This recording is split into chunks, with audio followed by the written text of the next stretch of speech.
I want to pull back a bit because we've been focusing on the individual. I'm curious now to get a little deeper into that team conversation. What kind of reputation should we be targeting to have with our teams versus a larger organization? Because those are two very different things. Is how you're perceived by other work areas and executive versus those you are responsible for and work with every day. Are they two different reputations or is it kind of the same thing?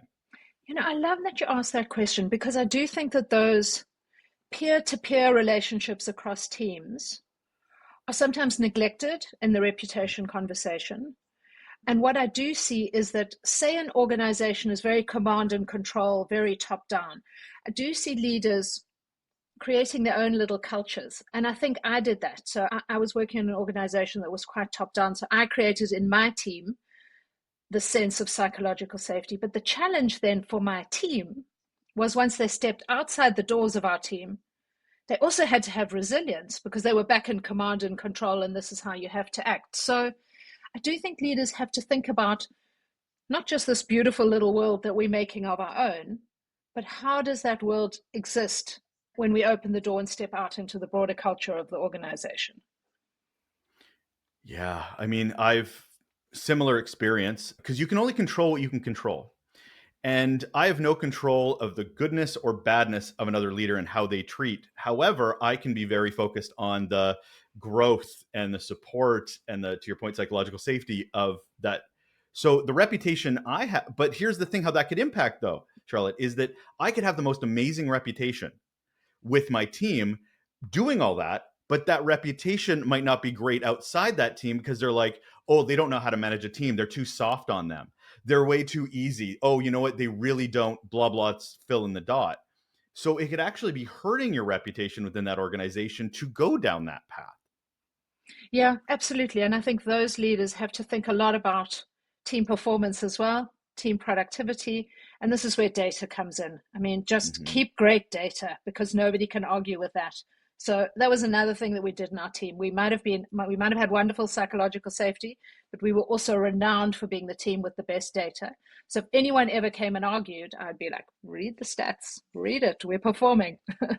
Because stats tell stories as well. Stats, the data tells the story of like you may not agree with me, but guess what? It works. It is this is the and I think a lot of HR. I just came from a huge HR conference recently, and it was over and over about your data is the thing that you can use to push back. You can't do the touchy feelies and say it works. You have to prove that it works before you can start having the conversations to move forward. So I thank you for bringing up data. I think we talk about AI too much. I don't think we talk about data enough. Yeah, for sure. I'm kind of curious as well as because change is happening all the time. And reputation management kind of has to go hand in hand with that. So, for instance, say you're new on a team, you're brand new on a team, or you're stepping into a new role you've never had before, or an unfamiliar team environment. How do you handle change when it's worked so well here, but it might not work so well into a new team that you're now in charge of?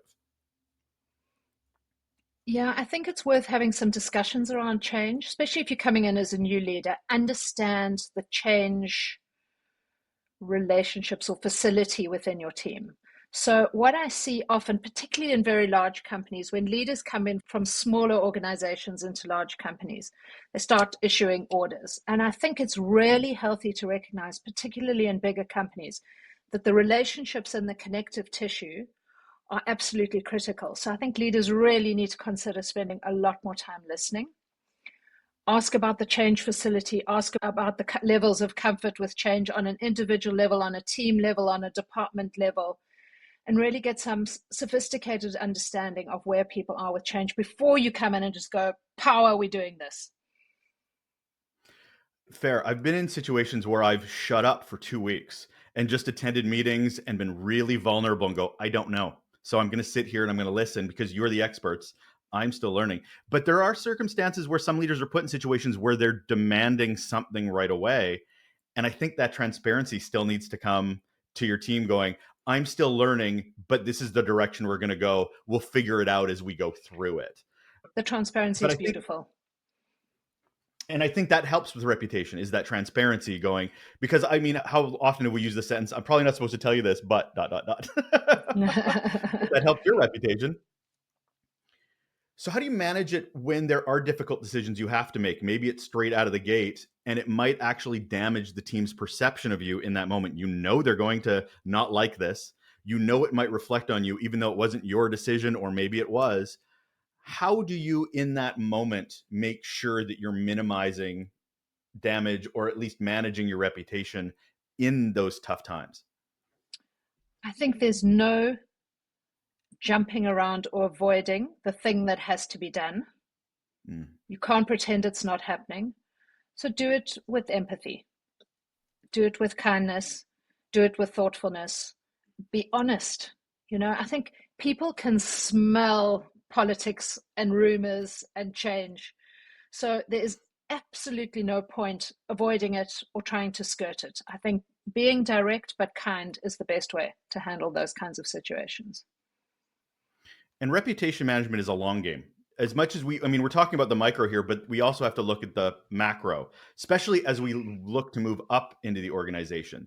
So, how do we keep consistent as leaders in making sure that we are managing it, that's not going off in different directions so easily, but we're consistent in our efforts? Yeah, consistency is absolutely crucial. One of the things that I say to leaders is you might be bored after saying that message twice, but people need to hear it between 7 and 10 times for it to even begin to land. So allow yourself to get bored saying the same thing over and over again. And one of the issues with leaders is that they are A-type personalities and they want to have a new story to tell. So my role always in executive communications was no, stick with the old story. Don't keep telling new stories. And, observationally, the leaders who kept consistent had the best results in the end. But Fair. it's a tension for leaders. It's a tension between those personalities that want to drive towards something new, but the fact that they've just got to be repetitive in order to get the organization with them. No, I completely agree. I've only come to the realization lately, and as a comms guy, I've always defaulted to the you can't over communicate. But then I started talking to a lot of neurodivergent people, and they're like, if you tell me this thing one more time, do you think I'm stupid? Like I've heard this 100 times already because they're so detail oriented that so it's a balancing act. To your point, is that we have to repeat these stories, but also understand that our organizations are not homogenous or our teams are not homogenous. And you may need to cater or craft personal ways of doing that. I mean, there's obviously every communication interaction is different, but yeah, I came to that recently where I'm like, well, there are some people you don't want to over communicate to because then they take it personally that you think they're stupid, that they're not going to remember. Yeah, that's such a good point. And, in my podcast, I'm talking a lot to leaders who are neurodivergent, but it's also really good to think about the audiences who are just as diverse as the leaders are. Yeah, absolutely. Absolutely. Especially when it comes to your reputation, because there will be people that will feel like you're talking down to them or they'll receive the message differently. However, we're one person, so we're communicating in one way that feels most comfortable to us.